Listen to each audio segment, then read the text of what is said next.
Hi traders, it's Tom here back with another video.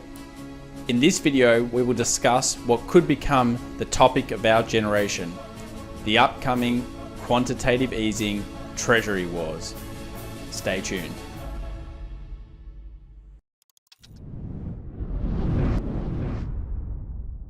Firstly, I'd just like to remind everyone to give this video a like if you enjoyed the content. Comment down below if you have any other questions, and of course subscribe and hit that alert button if you want to see more daily content covering the financial markets during this crisis.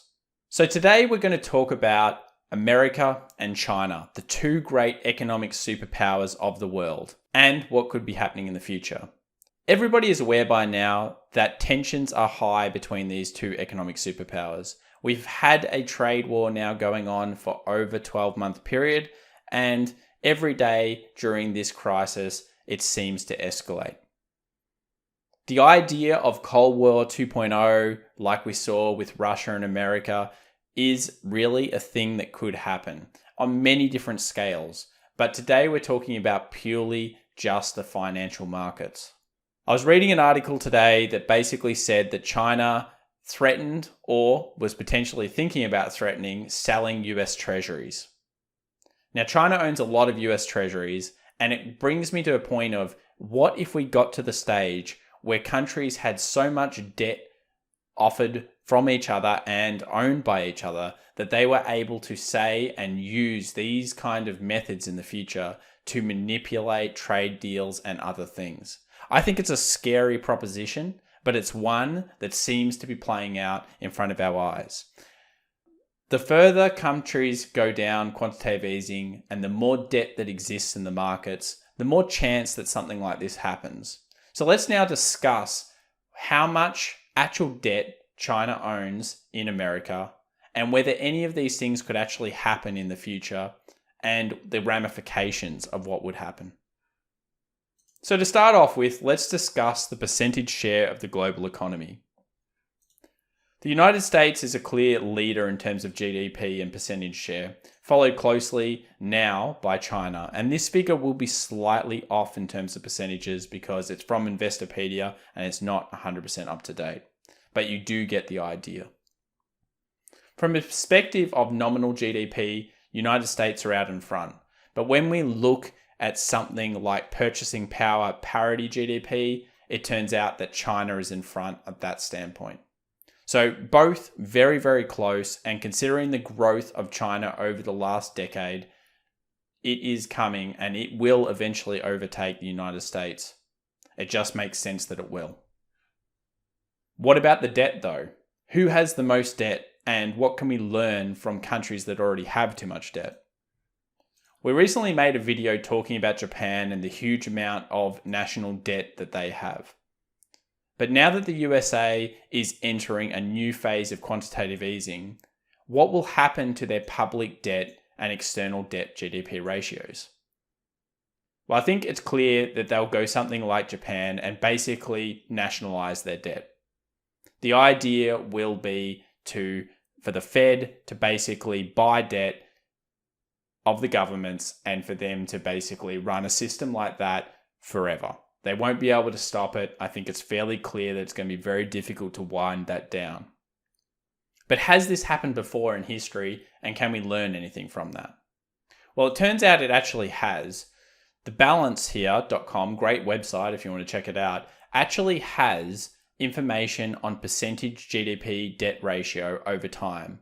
You can see it started here in 1929 during the market crash, and what happened during that market. And this does bring up an interesting point. Notice that during the market crash in 1929, they actually didn't do that much, not quantitative easing, but spending. And they only really raised it over the period when it became a little bit too long in 1932, where they really amped up the stimulus packages. Then we went into World War II. And during World War II, we did see a huge increase of GDP debt. And out of that came the great boom of America, where basically America had astronomical growth and their debt actually went down for many decades. Many people see this as the golden times of America. After that point, we have the GFC, and this is where debt starts to get out of control again. So we went into the GFC with about 68%, and then we've come out of the GFC and we're in 2020 right now with around 110% debt to GDP ratio. So what happens next? Well, let's take a look at who actually owns most of the debt from a level of the government. And that is actually Japan. So Japan owns more US treasuries than China. A lot of people feel that China owns more US treasuries, but they're actually at around 1.1 trillion when Japan owns around 1.27 trillion in American debt. So if they sold this 1.1 trillion, what would happen? Well, the first thing that would happen is you would see treasuries spiking. This would force the Fed to do something that I'll call POMO time, which is basically permanent open market operations, where the Fed would come in and they would buy this debt quickly and fastly to make sure that they stabilize the economy. And in effect, they would be pretty much just continually nationalizing the debt, owning the debt themselves. So the Fed would be the buyer. So then, can this be weaponized? Well, to a degree, it cannot be anymore because of the idea of the Fed just buying everything. If you buy everything, you stabilize. But if you think of the opposite way and you think about if America says, we're not going to pay you back on your loan to us, that isn't going to be able to happen either, because if they defaulted or if they said they were not going to pay back a loan, then clearly that would be a massive problem in the economy and they would go up in terms of interest rates. And America, at its current debt levels, could not afford to have such high interest rates. So what's my opinion on all of this in terms of what's going to happen over the next coming decades? Well, I think it's clear that we're going to see nationalized debt. And with this chart, we can basically see the different ways that debt has generally been owned. We've got the foreign debt highlighted in green. We've got the pensions in terms of pension funds owning debt. And then we've got monetary authorities. And that has risen since the GFC in 2008.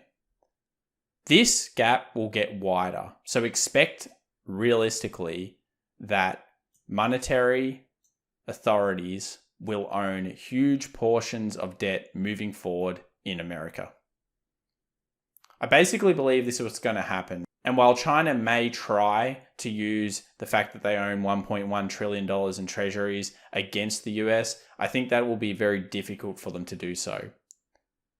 Both countries have a lot at stake, and it's clear to think that this is not going to be the end of this discussion, but at the same time, it's only just the beginning of what we're going to see from quantitative easing standpoint. We're now even seeing China get into quantitative easing. They have just proposed issuing 5 trillion yuan or $700.5 billion in special treasury bonds to help stabilize the economy. And this is designed purely to realistically begin their own quantitative easing policies. So with every major nation in the world creating quantitative easing policies, what does this mean about the future of money? Well, I think from a government perspective, it's going to be very difficult to make any decisions purely thinking about government debt being a problem, because it is a problem and it will continue to be a problem. So from an investment standpoint, it's like Japan has always been. We will have to ignore it and just continue investing the way we always have, picking quality companies, quality countries with great businesses. Debt grows debt, and it cannot be paid off unless we see a total change in the monetary system. And I don't believe that will happen for a very long time yet. So when you're making investment decisions, while it's great to know this information can also be very, very scary and make you not make any decisions whatsoever. I think many people have been posting in the comments about this, and it is very true. You have to ignore some of these fundamentals sometimes. It just can be very difficult to do so.